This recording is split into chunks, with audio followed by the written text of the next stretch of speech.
Everybody, welcome to the show. We've got Andrew from RedX and Dan from Orlando. We're going to be talking about your dialogue, your script, your skills that you need to be really honing and practicing and actually thinking about more. And what better person to do it than Dan? Dan's a pro at this. He's actually got a studio where we're at. He wanted to change into something more comfortable. I think I need to send him a t-shirt. Dan, I need to send you a t-shirt. You do. That's and I need a RedX shirt as well. Yeah, likewise. We'll send you a couple. Hey, Andrew, I don't have a RedX shirt. I thought you don't? I need a RedX. We're gonna get you decked out in a whole RedX wardrobe. We'll give you a three-piece suit. Andrew, not only do I need a RedX shirt, when I was just in the studio doing some content, we were talking about RedX. So how about that? So I love it. It was today's topic. Whoa. I mean, it's hard not to talk about RedX. I did a whole 10 things you need to do now to get listings, and like half of them were use RedX. So, we'd love to hear that. Well, let's get right into it, man. Okay. And how long have you been in business, and what does your business structure look like? And then we'll get into the scripting and skills. Sure. I got into business in 1987. As I shared with you guys offline, I came out of law enforcement. Just got fed up with some politics in there and decided to get into real estate. Went and got my license, wrote a business plan. And so when I left law enforcement, it was St. Patrick's Day, 1987. I jumped into the business, had to do a year here in Florida to get my broker's license, but I had venture capital behind me to open my company. Ooh. So I knew I was going to open up a real estate company. So 14 months later, May of the next year, I opened up a company. And Tristan, the truth of the matter is I didn't know what I was doing. I did not have skills. I didn't have mastery. And so I starved the first year as an agent. I opened up a company. No one follows me. And literally I start a company with a secretary and myself. And I always tell people I did have one agent. It was my fiance. And we broke up and she left. So it was a real sad story when I got started. And so very quickly, my investors threatened to fire me, and I realized I had to figure some things out. And so that turned me towards, professional skill. I love our industry, 33 years now in it. But what I found very quickly was we have too many people that kind of know our business and not enough that master it. And I was following the kind of know it. So I stepped away from real estate. I did some deep dives into, Zig, into some of the pros of sales. And I brought that back and I started building a company, and I ended up building a highly profitable company that was one of the top listing companies around at the time. And then I sold it. And as soon as I sold it, people started to ask would I help them in this business. So I've spent 22 years doing coaching, executive coaching, business consulting and management with people, and how to turn either an agent, a team, or a company into a sustainable profit center. So that's the little background. That's pretty awesome, man. Congratulations on that. So are you still practicing real estate, or do you have a team or brokerage still, or no? I do it on occasion. I had a building company for 13 years. I started another real estate company with that, just to be my, the arm for us to purchase, but also for our model homes and things. But I just dove back in just this past couple months, selling a house, a house I built my mom. I put on the market and sold. So I got to engage this crazy market, and then getting a sister into a house and then selling a sister's home. So of late, I went back at it, and it's crazy. You got to have skills right now. There's so much wasted time and energies out there that it was crazy. Nice, dude. All right. So tell me the quick relationship with RedX, how you got involved with RedX, since Andrew is here, right? Well, yeah, let's hear it. It was one of my trainers years and years ago, Dan Black, had come across the RedX group and then introduced us, the Training Academy, my company, into them. And being a skill guy and a listing guy, there's few organizations that I literally, if you go on our site, there's very few partners, and it's not that there aren't some good ones out there. I'm just very specific about driving either a balanced business or a listing side business if you want to be sustainable. So I like their products. They've been responsive if we ever had a question or a challenge. And because of that, we've been working with them for, gosh, many, many years now. Love to hear it. Thank you, Dan. You're welcome.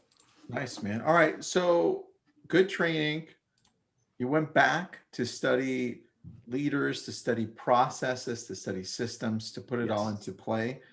And that's super key, man. You know, I'm reading you just reminded me of this because I'm reading this book called, let me just show you, just in case you want to read it, you'll like it. So it's called Working Backwards. It's two guys that worked at Amazon. One of them worked directly with Jeff Bezos as his like right-hand guy.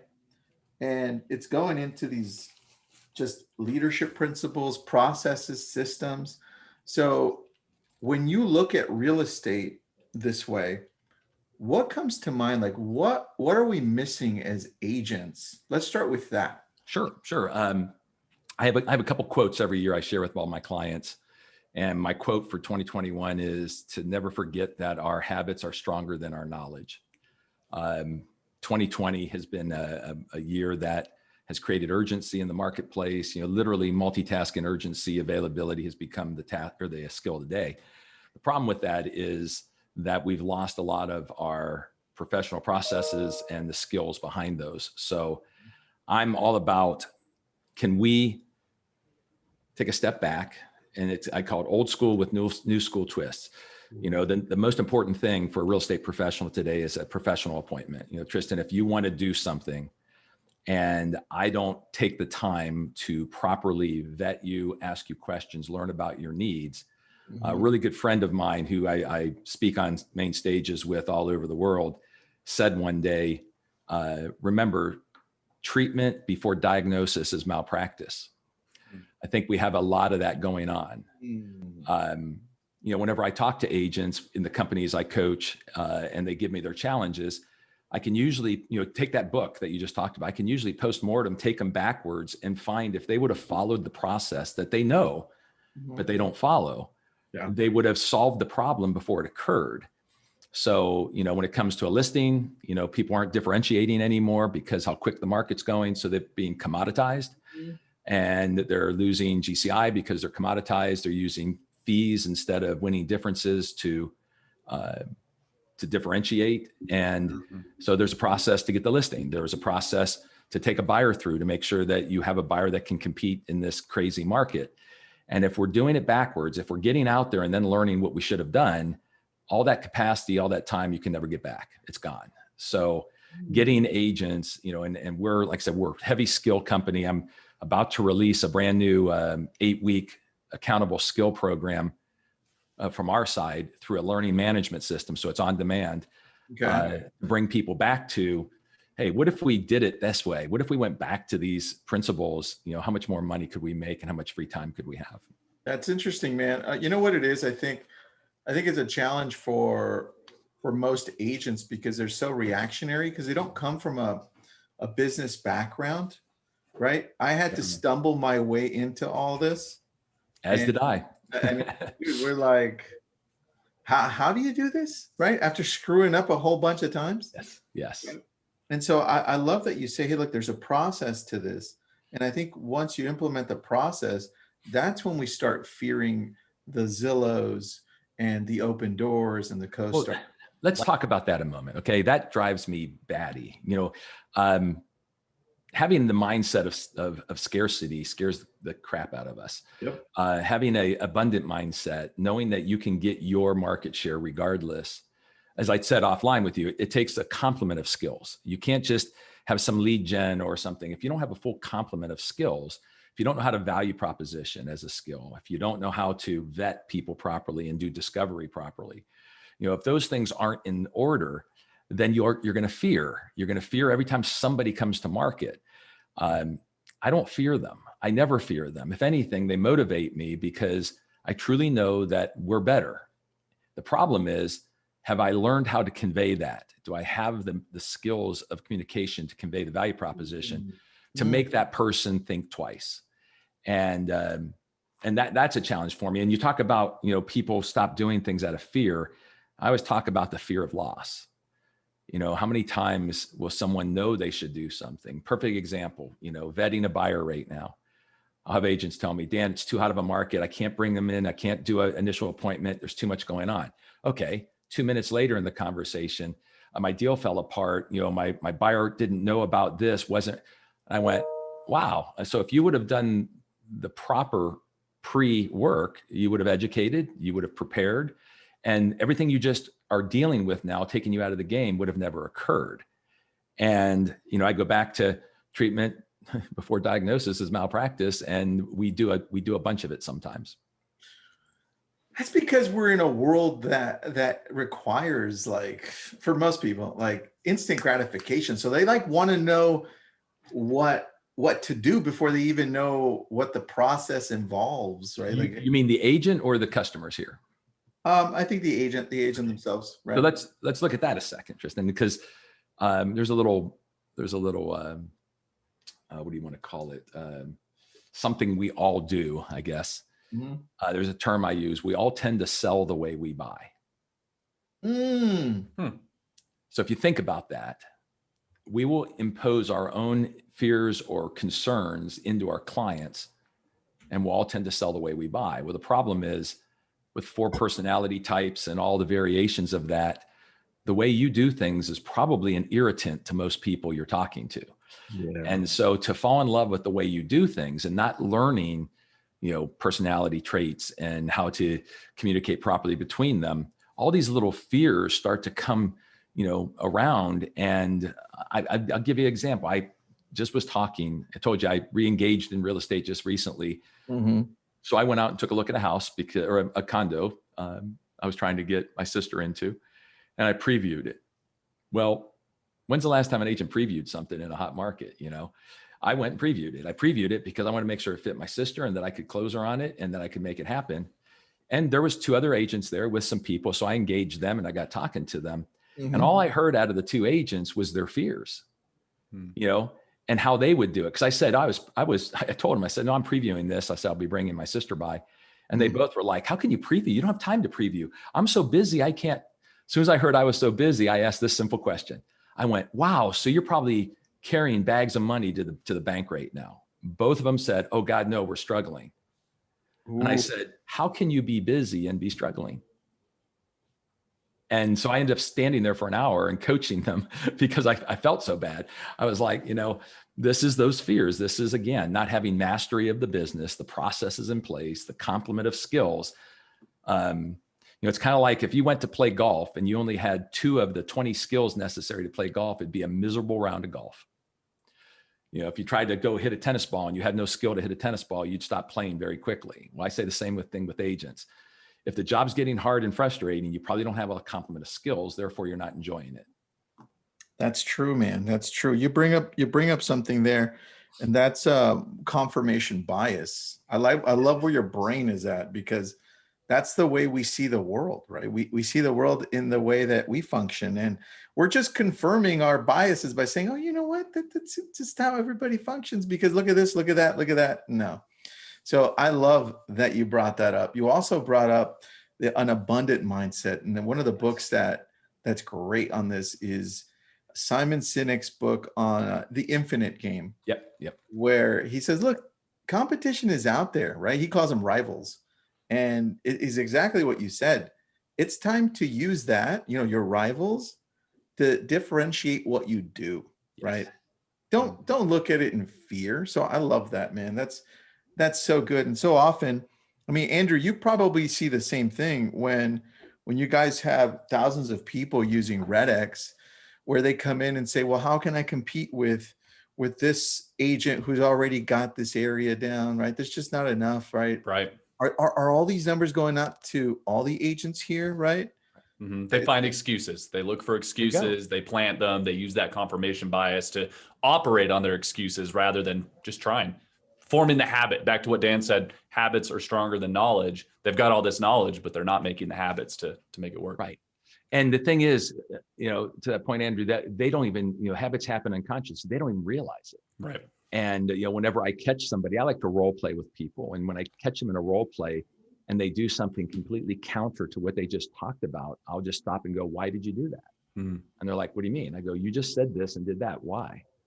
And they're like, and then they get a little nervous, but I go, no, I'm trying to help you. I go, your knowledge was correct, but your action right now just would have gotten you in trouble or lost a transaction or cost you time and effort. You know, I told you, I've got 6 sisters. I got sisters all over the place. I've got another sister. I just referred to an agent, and she came back to me, and she knows me. She goes, okay, you're the guy that does this all the time. You train these people. What should I ask? So I gave her 5 questions. Can I share those 5 questions I told her to ask the agent? All right, get everybody get your pens and pencils out, or whatever Now, you're writing with. Here we go. Every agent that goes through our programs or been trained or coached by our team can answer these questions. So I said, make sure you ask her, this woman, after she gets going, you know, describe to me how you differentiate yourself from the other agents and companies in the marketplace. So that was the first question. Dude, right down the line with Simon Sinek. There you go. Second question I gave her, what benefits do we receive from your company and the affiliate that they have? They're affiliated with a company that are different from the marketplace. So I want them to look to their company and to their affiliation. How are you going to bring those winning differences to bear? 3, how do you evaluate multiple offers in this crazy market so we know we're making the decision with the best offer possible? 4, what are your methods to maximize the exposure of our property, even though the market's this hot? And 5, what value can you bring to us after the offer is accepted? And so I just gave these to my sister just before we came on, and her interview with the agent is tomorrow. And I'm very curious to hear her response. She's an executive at a big bank, so she's a businesswoman. I'm really interested. I got people asking, can I repeat those? I saw pop up. Yes, but for sure. Do you want to repeat them, or do we want to type them in, or what do you want to do? No, go ahead and repeat them, dude. Sure. First one was, how do you differentiate yourself from the other agents in the marketplace? What benefits will we receive from your company? I named the company, and the affiliate, I named their affiliation. They've got a global affiliation. 3, how do you evaluate multiple offers so we know we're accepting the best offer? And then 4, what are your methods to maximize the exposure of our property, even though the market is this hot?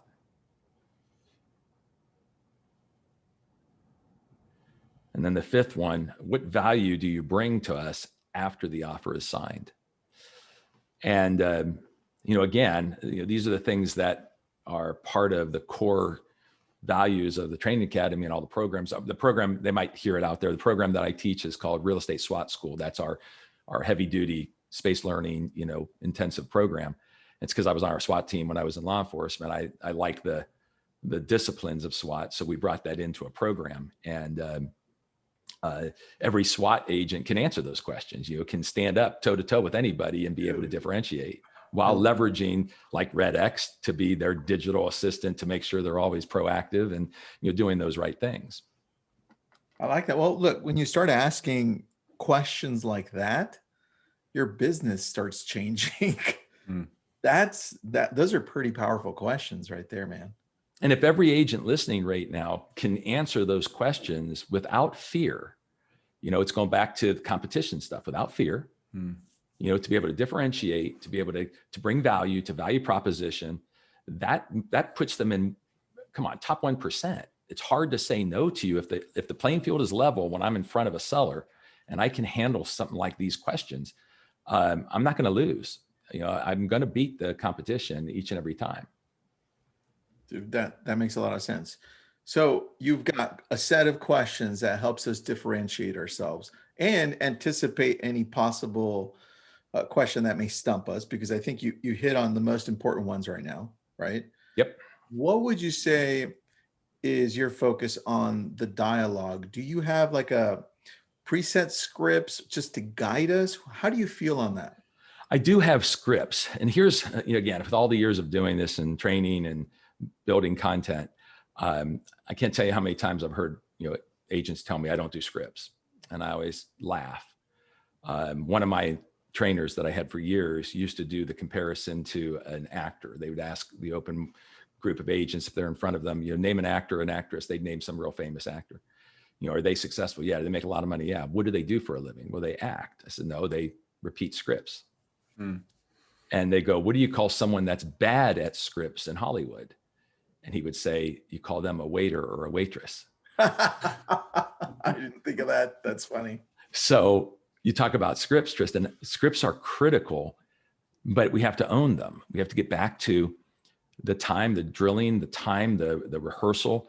So the script becomes mine, but I don't lose the core values of the script, the important parts. So one of the things that we do to help people with scripts is we'll give them a talk track, but we give them an outline. Like let's say calling an expired, Andrew, first thing is identify them.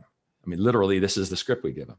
Identify yourself, determine if they still have a need, make an offer, and an alternative choice close for the appointment. And then I'm like, all you got to do is fill in those blanks, So I call and say, hey, Andrew. He says, yes. I go, this is Dan with Dan Elzer Realty. I noticed your home's no longer offered for sale. Did you still want to get it sold? I'm testing his still need. There's also, we call a thing rules of the game. Talk about some skills, Tristan. Rules of the game at our company means don't stop talking without a question. And you're not allowed to move on until you receive an answer. Because customers are good at changing the subject when we ask a good question. Yes, they are. So you have to have the skill of empathy and ask again. So if I ask Andrew, notice your home's no longer offered for sale. Did you still want to get it sold? And he goes, look, man, I'm tired of you agents.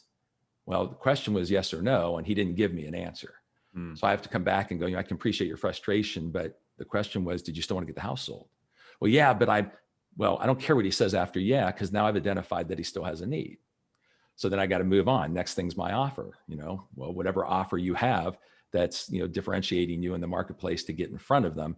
And to that, another thing we do wrong is we try to do too much over the phone. The number one thing that an agent should shoot for is an appointment, a professional appointment. When we, and I'll have agents that are heavy buyers say, well, I won't go on a listing appointment unless, I can interview them on the phone and they're really serious. And I go, is that getting you anywhere? Well, no, because they're not really serious. I go, no, they probably don't trust you. You're asking too many questions over the phone. Well, I'm not going to waste my time. And then I'll turn around and ask them, tell me about your buyer process. Well, I'm working with 15 people, of which 13 will never buy. And the 2 that are going to buy are probably going to leave me because I'm too busy for them. Now, they don't say it that way, but that's what's going on. So I'll go, so you'll give away your services for free on the buyer side, but you won't learn a proper approach on the list side because you think it's a waste of time. So we get into these goofy mindsets in real estate that really, 33 years drive me up the wall. That, this is not hard. This job is hard to create the new habits and skills, but it's the easiest job. I had a woman work for me. She was 82 years old, still killing it. When you do it right, you can do this job forever. You know why, dude? We feel like we have to close quickly. We don't realize that you can't close quickly. You've got to, it's a step-by-step process for the most part. Sometimes you get lucky, right? But you just said it, lucky, because things were in line for it to happen. But wouldn't it be better to know when it's ready? Yes. Can I share a couple of those too? Please, man, please. I always say that for the brain to make a decision, certain things have to be in order. And if you think about this, if you're truly risking capital to either sell a home or buy a home, you operate differently than someone who is looking or kicking tires.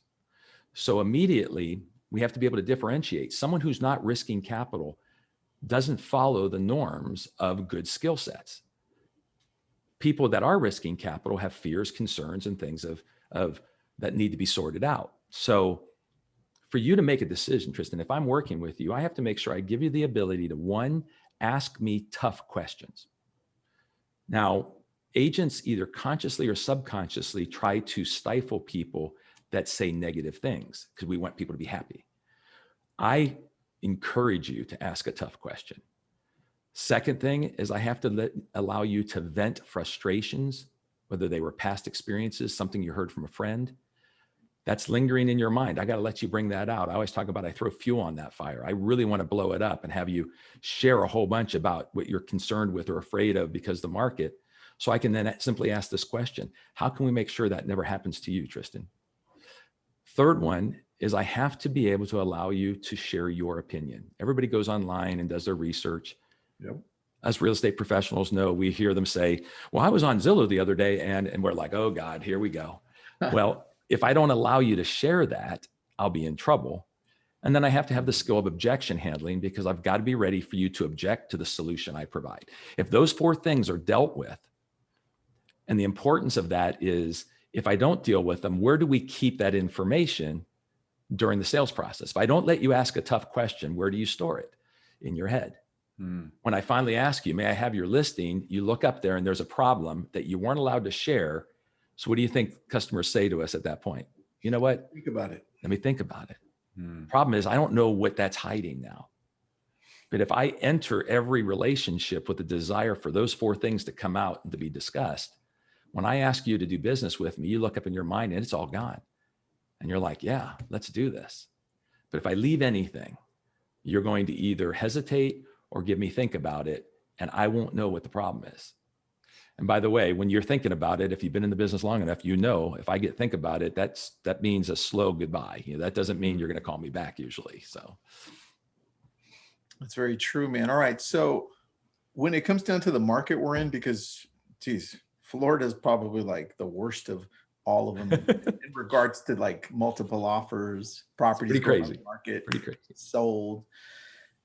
What would you suggest as agents we focus on so that we can get more business? Is this something that you're telling your clientele to be like, hey guys, let's do this and this and this, so you're focused and you can have more production this year? You know, there's several answers to that, but the short one to that is the number one source of business to this day is our sphere.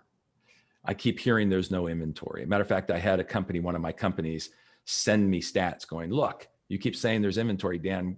Here's our stats from the board. It says we're down 46%. And so I simply asked this question. I go, where are sales? He turned around and said, sales are up 70%. I said, then you have a market with more inventory than you've ever had in your life.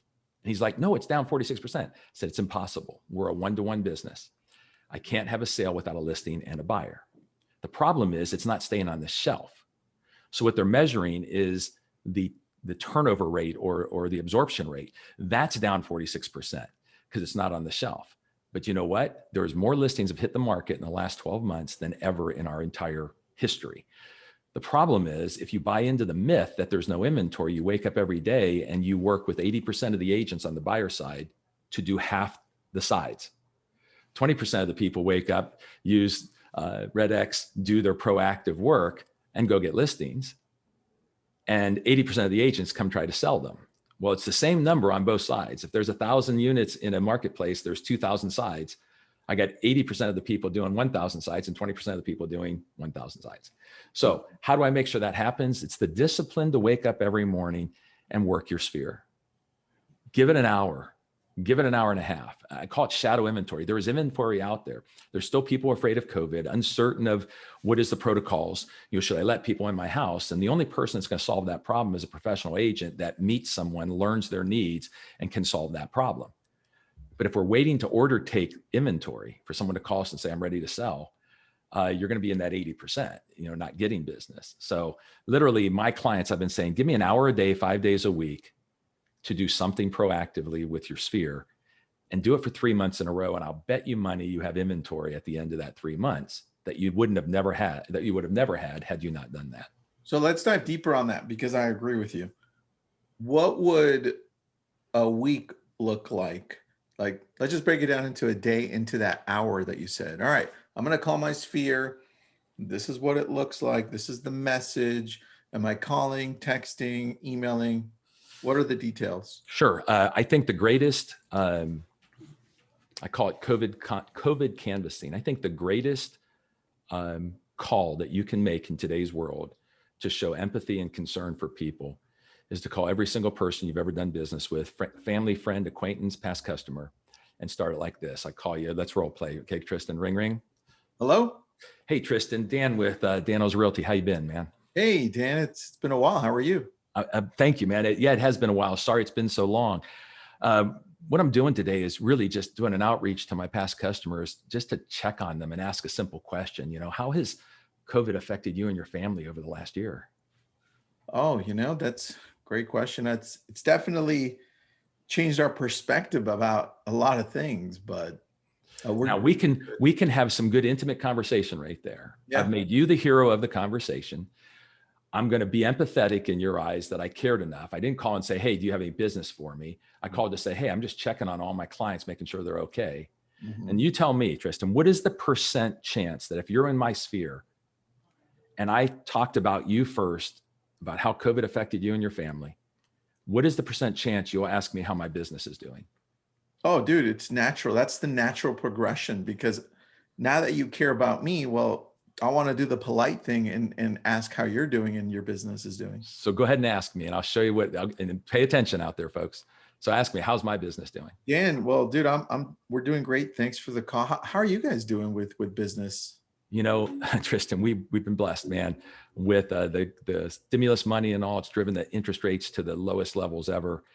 And it's just booming. I just have one problem, with all the people wanting to move into our community, there's just not enough homes for them. You know what?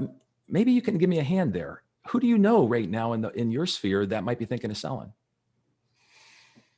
I'd have to think about that, but I know we've heard people talk about possibly moving with this crazy market. So I'll think about it and let you know. I love that pivot, man. Now, then I have one more question before we hang up. Hey, Tristan, I hope I'm still your go-to guy for real estate. How about you? When's your next real estate transaction? Probably not until next year, but What are you thinking about? could be sooner. Looking at probably moving into a larger home, maybe with a guest house type thing. Just Cool, man. thinking ahead, but we'll see. Hey, well, that's awesome. Hey, well, let me just ask, would there be any value in, in you getting some details on the market just so you can start taking a peek and maybe, getting the information necessary to make some good decisions? Yeah, I would definitely be interested in seeing where my house is valued at. You know what? I'm going to be in the neighborhood over the weekend. Which one do you have more time, on Saturday or Sunday? What's a little easier? Probably Saturday morning. You know what? That's perfect. Would 10 a.m. work for you? Yeah, just stop by, man. Nothing Great, formal. man. Just knock. We'll let you in. Now, here's the thing. What we just did there can be a conversation done right, not a sales pitch. And it began with empathy. It began with me asking just simply, how are you doing? You then asking, how am I doing? And I've got two key questions. If you guys picked up on it, maybe you can help. Who do you know? And, oh, by the way, I hope I'm still your go-to person in real estate. When's your next real estate transaction? Dude, that was good. I asked those two questions of 300 people in my sphere. I promise you'll probably step away with more opportunities than you can handle on the list side of business instead of the buyer side of the business. I like that, man. Very, very, very soft, and you allow me just to connect with you a little deeper. I love that. Great job. Thank you, sir. So tell me the long-term follow-up with my sphere here. How does this look? Because you seem to be focused on your core sphere, your past clients, because you understand that if you want longevity in this business, it revolves around that, right? Yes.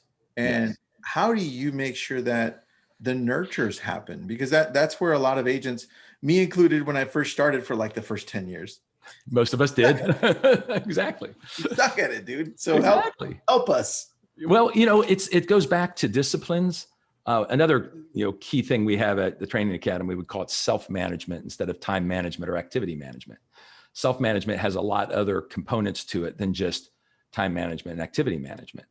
And in self-management is the techniques and the skill sets around the self-discipline to not allow shiny objects to get in the way, to be able to be very planned and disciplined in, like I said, give me an hour a day, 5 days a week. And by the way, I don't want you to work more than 5 days. People always go, you have to. I go, no, you don't. I mean, to this day, I have thousands and thousands of agents that have been trained through our company or coached through our company that I can call today. Just before the pandemic, we were running pretty hot. I was in Texas and I called two ladies that I have trained and coached for 15, 18 years. And I said, hey, sorry I didn't give you a heads up, but I'm in town. And they go, no problem. Let's play golf. I've got two people doing 20 plus million each who dropped everything and played golf. And that's because they're in control of their business. Because I asked them, I said, how were you able to drop everything? And they go, bite your tongue. Of course we know how to do it. We know how to run our business. Well, that's having very clear understanding of what your responsibilities are every day, just like a real job. What do I have to do on Monday, Tuesday, Wednesday, Thursday? What are my 2 days off? It's probably not going to be Saturday and Sunday in real estate. After I sold my company and I went back to selling, I took half a Saturday off and all of Sunday off and half of Wednesday off. Mm-hmm. And people are like, well, what'd you do for open houses? I said, I was different. I held them on Saturday. And they're like, oh. And they go, well, what did you do on Sunday? I said, only one thing got me off my boat or out of my chair on Sunday. And that was an offer on one of my listings. Well, what if a buyer called and said, I'd say to the buyer, I'm sorry, I'm already committed. Would you have some time to meet with me on this day, or is that day better?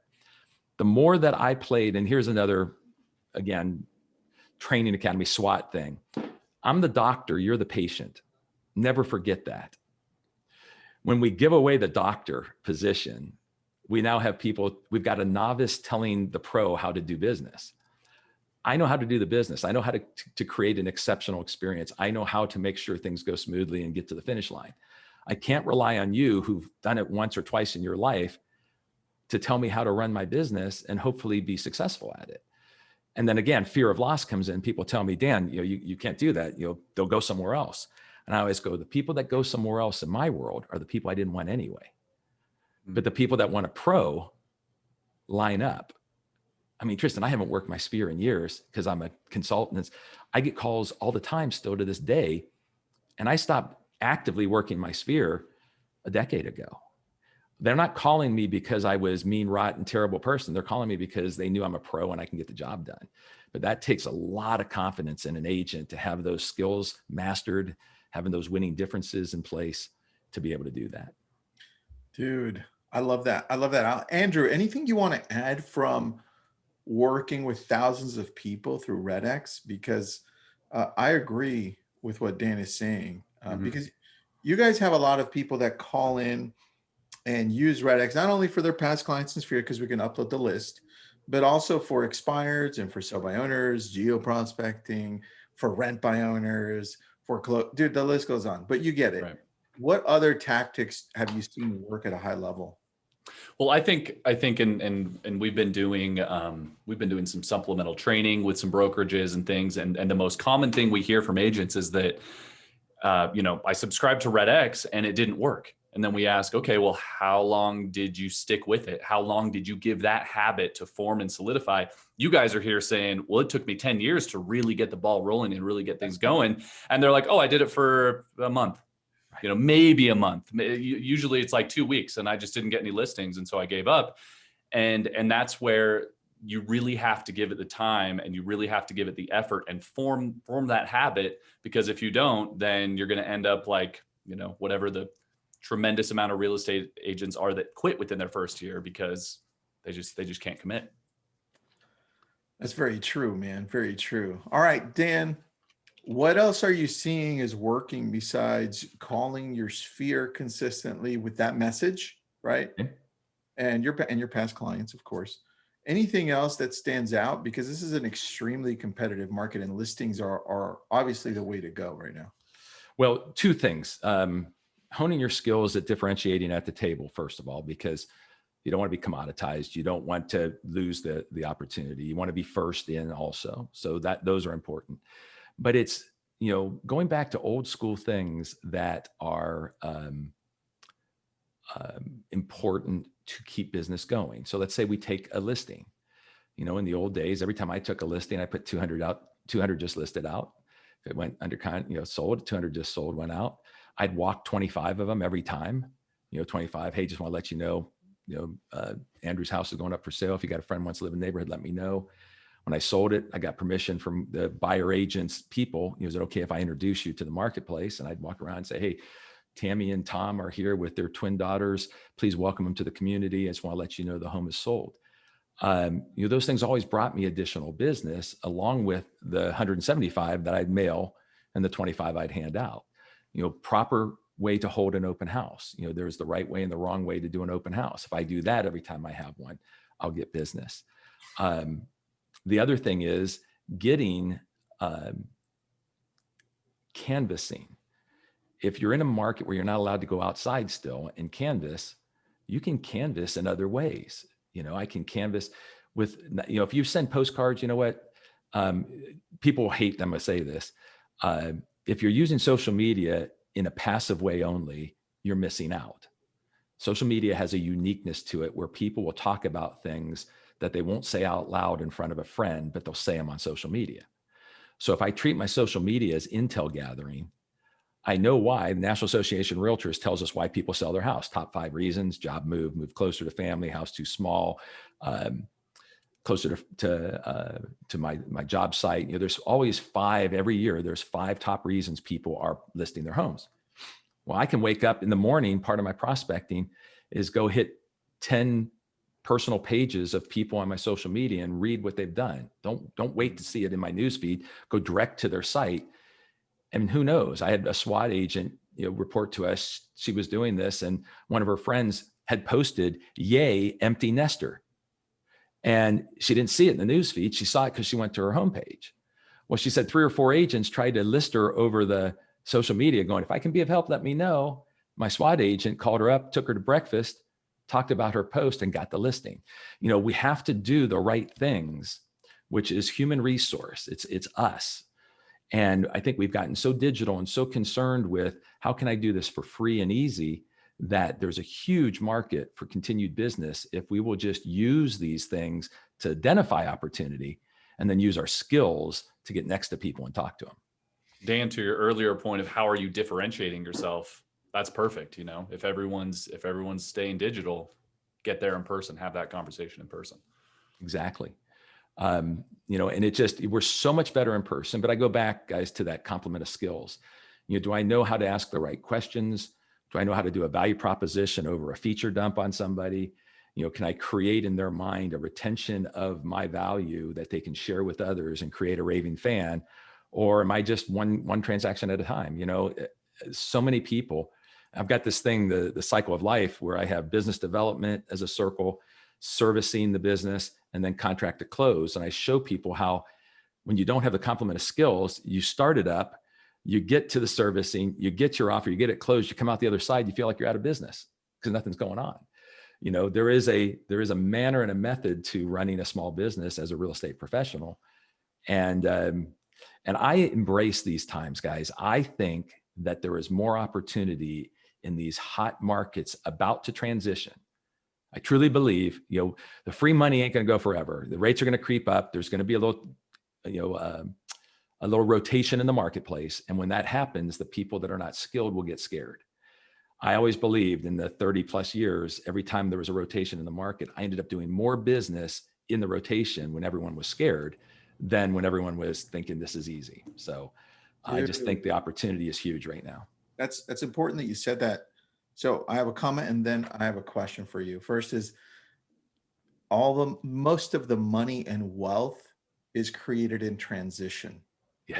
right? That you see. Yes. And that's so key for people to understand that, because that's where opportunity, everybody's kind of like waiting and watching, while Dan, you teach people to have a process and system so they know how to react quicker, right? I think that's important. That's really important. And the question that I have for you is, the world that we're living in as real estate agents right now is pretty emotionally draining. And I see it with part of my team, right? But I do my best to keep them going. And it can really be a night and day difference on your attitude over the week, and it can affect your family life. It can affect you, your health. How do you suggest that agents continue to stay focused so that they don't have these draining days and wish that they weren't real estate agents? Because you have both types. We do. Yep. Well, it's 2 prongs for me. First is, I'm a big believer that the first place I always look is in the mirror. So when I'm drained or something goes south or something goes wrong, the first place I'm looking is in the mirror. What did I forget to do? What process did I mess up? If I go backwards, like, vetting skills of asking questions, I'll go back to my initial sheet that has my questions on it and go, should I have asked a question that I didn't? And so one way is to not repeat the mistakes and the challenges. That's the big one, Tristan. The second one is believe in the fact that stress and challenges occur and expect them. I literally expect to have stress in my life. I don't try to not have it. And I got to tell you, that was one of the biggest breakthroughs for me, is whenever I'm feeling stressed, I just simply say, that is my body telling me there's something I'm supposed to be doing that I'm not doing. And if you really think about when you're stressed, you can usually bring it back to something and go, I said I was going to do this, or I was planning on doing this. I was going to start hitting my sphere. Well, our brain, it doesn't forget what we think about doing, and it reminds us through stress. So I expect to be stressed. I expect to be challenged, but then I'm going to just do a quick postmortem and go, what didn't I do? Why is it doing this to me? So I look backwards first to not repeat the mistakes, and I expect some stress in my life. And when I do that, and plus I keep a balance of, I call it my 3 healths, personal, family, and business. I got to keep those 3 healthy. Personal being mind, body, and spirit. Family being my bride and my kids and my close personal friends, and business being how I make a living. And I got to keep always 2 of those healthy, because if 2 of them get unhealthy, they'll cannibalize the third. So I'm going to keep 2 of them healthy. My wife is the greatest thing in my life. She knows it. I support her 100%. She supports me. So I always go home to a smile and a hug and a support. I wake up, I do yoga, I do things, to make sure I stay somewhat physically fit. So that allows me to always be working on my business from that emotional standpoint. And then again, not repeating the same mistakes and blaming others, and then accepting the fact stress does exist and it doesn't go away. It's just something you have to learn to manage, not freak out over, if you will. I love that. Andrew, anything you want to add on that, man? I love that part where he said, anticipating that you're going to have problems and just realizing, hey, it's part of it. Let's go through it. No, I think Dan said it all. I love that. I love to expect stress and use it as fuel to keep going. It's fantastic. I love that, Dan. All right, Dan, where can we get a hold of you if we want to hire you, if we want to take a look at more of what you do? We know where to get a hold of RedX. That's easy. But how about you? Well, 2 things. That you brought that up. Since we talked about skills, literally, I just got done in the studio with our latest real estate SWAT school program. It's an 8-week space learning program. It will probably go live in 2 weeks. And our website is, you can go to danelzer.com. It will forward you into our website. You can do, if you want to send an email for some reason, if you did SWAT@danelzer.com, you'll probably get one of my people. Judy O'Brien's my VP of operations. She runs the place. So SWAT@danelzer.com, or go to danelzer.com and you reach out to us through the contact links in our site. But the SWAT, the real estate SWAT school, SWAT on Demand, will be available if everything goes right 2 weeks from this Friday. And it's just an amazing program, Tristan. For anybody that doesn't have those complement of skills that we're talking about, it's going to be 2.5 hours of your life a week to learn. And then you go out and I give you an assignment basically to go out and execute on, to make sure you're getting all those skills in the order, you're working your sphere, you're making things happen. So that would be my best offer out to the group. And RedX is included in that, by the way, guys. I truly believe in that. So awesome. I love that. All right, Andrew, anything I missed that you wanted to bring up, or are we good? No, I think we're good. Just a reminder to everyone that we've got a special offer for LabCoatAgents. So if you sign up today through the link that we've got in the chat there, you'll save $150 on the setup fee. So it's awesome. There you go. I like it. Or sign up with Dan's program and you'll get it. It's great. Dan, keep on doing amazing things out there and helping out agents. We need it. So thank you for doing this. Oh, it was an honor, man. If I can ever be of help, reach out, man. I enjoy it. Definitely. I definitely will reach out. So thank you. Thank you for doing this. And Andrew, thanks for putting this together, man. I appreciate that. Hey, no problem. Good to see you, Andrew. Good to see you. Thanks, everybody. Have an awesome day. Thank you, guys. You. Be well.